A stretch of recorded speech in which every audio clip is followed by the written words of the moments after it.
மெட்ராஸ் டே, சென்னை டே. பல ஊர்லேருந்து பல கிராமங்கள்லேருந்து நிறைய மக்கள் வந்திருக்காங்க. ஏன் பல நாட்டிலேருந்து நிறைய பீப்புள் சென்னைக்கு வந்திருக்காங்க. வந்த இவங்க எல்லாரும் சொல்கிறது சென்னை எங்களுக்கு ஒரு வாழ்க்கை கொடுத்துருக்கு, சென்னை எங்கள் லைஃபையே மாற்றிருக்குன்னு தான்.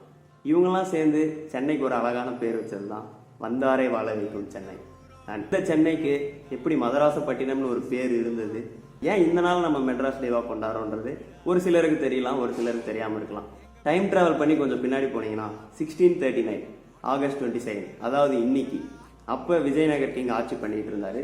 அப்போ இருந்து ஒரு பிரிட்டிஷ் மெர்ச்சன்ட் பிரான்சிஸ் டே அவர் ட்ரேட் பண்ணுறதுக்கு எங்களுக்கு ஒரு இடம் தாங்கன்னு கேட்டபோது தான் அவங்க கொடுத்த இந்த சின்ன ஸ்மால் ஃபிஷிங் வில்லேஜ் தான் மெட்ராஸ் பட்டம்.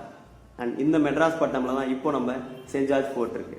இந்த மெட்ராஸ் பட்டம் தான் மதராசப்பட்டினமாகி அந்த மதராசப்பட்டினம் தான் இப்போ சென்னையாக இருக்குது.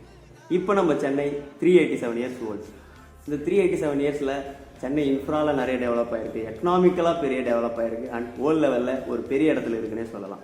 இந்த 387 இயர்ஸில் இங்கே வந்த மக்கள், வந்துட்டு போன மக்கள், இவங்க எல்லாரும் சொல்கிறது சென்னை ஒரு அழகான ஊர், எங்களுக்கு ஒரு வாழ்க்கை கொடுத்துருக்கு, வந்தவங்களெல்லாம் வாழ வச்சிருக்குன்றது தான். ஸ்டார்டிங்கில் சென்னையை திட்டின எல்லாருக்கும் இல்லை, சென்னை ஒரு அழகான லைஃப்பை கொடுத்துருக்கு. பல கனவுகளோட சென்னை வந்தவங்களுக்கும் சென்னை ஒரு வாழ்க்கையை கொடுத்துருக்கு. அண்ட் லைஃப்பில் என்ன பண்ணுறதுனே தெரியாமல் சென்னை வந்தவங்களுக்கும் சென்னை ஒரு ரூட்டை கொடுத்துருக்கு. உங்களுக்கு சென்னை எவ்வளோ க்ளோஸ், உங்களுக்கு சென்னை என்ன பண்ணியிருக்குன்றதை கீழே கமெண்ட் பண்ணுங்கள். ஸோ எல்லாருக்கும் ஹாப்பி சென்னை டே.